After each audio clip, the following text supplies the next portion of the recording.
আমাদের অতীতের আত্মত্যাগ বিফলে গেছে ভুল নীতি এবং অসুস্থ রাজনীতির কারণে। সুতরাং জুলাই অভ্যুত্থানকেও আমরা অতীতের মতো ব্যর্থ হতে যেতে পারি না। আবু সাইদের মৃত্যু আমাদের স্মৃতিতে অম্লান হয়ে আছে। আহতরা এখনো ক্ষত বয়ে বেড়াচ্ছে। তাই প্রয়োজনে রাষ্ট্র সংস্কার এখনই করতে হবে। পতিত স্বৈরতন্ত্রের সাথে জড়িতদের বিচার করতে হবে। আরেকটা কথা স্পষ্ট ভাষায় বলে যেতে চাই, পিআর পদ্ধতিতে নির্বাচন আয়োজন করার কোন বিকল্প নাই। আজকের এই জনসমুদ্র পিআর পদ্ধতি নির্বাচনের পক্ষের জনসমুদ্র।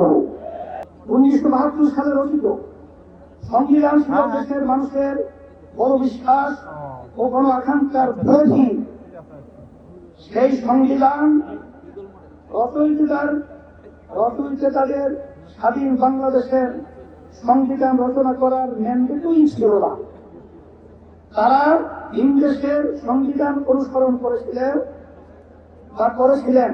ফলে যা হওয়ার তাই হয়েছে।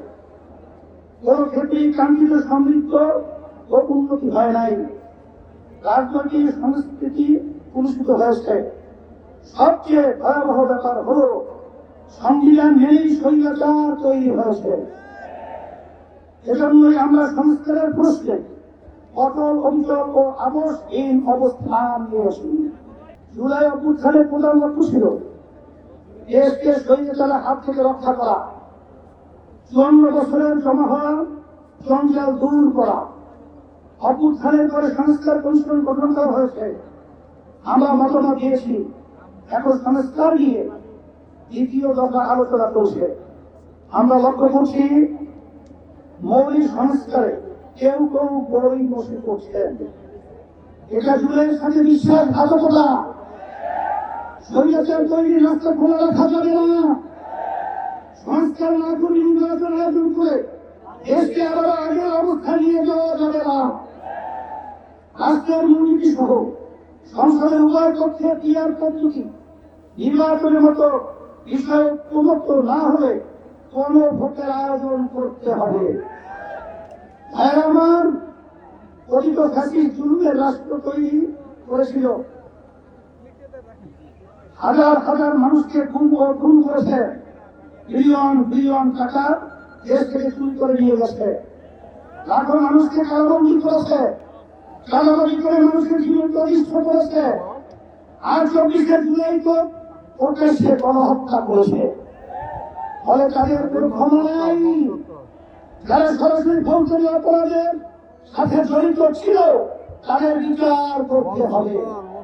যারা অপরাধের সহায়তা করেছে তাদেরও বিচার করতে হবে। বিচারের ক্ষেত্রে কিছুটা অগ্রগতি হলেও কথিত সরকারের অধিকাংশ মন্ত্রী, এমপি এবং নেতারা এখনো জেলের বাইরে। অনেকেই দেশের বাইরে থেকে উস্কানি দিয়ে যাচ্ছে। আজকের এই মহাসমাবেশ থেকে ঘোষণা করছি, অবিলম্বে ফ্যাসিবাদীর সাথে জড়িত সকলকে শাস্তির আওতায় আনতে হবে। আরেকটা কথা বলি, সুপ্রিম কোর্টের বিচারপতি নিয়োগ দিলে অতীতের মতোই বাতাসে নানা রকম কথা ভাবছে। আমরা আমাদের চোখ কান খোলা রেখেছি। চোখের বাদ দিয়ে যদি কথা কথিত সর্বপক্ষ রাজনীতিবিদদের নিয়োগ দেওয়া হয় তা কারোর জন্যই সুকুমার হবে না।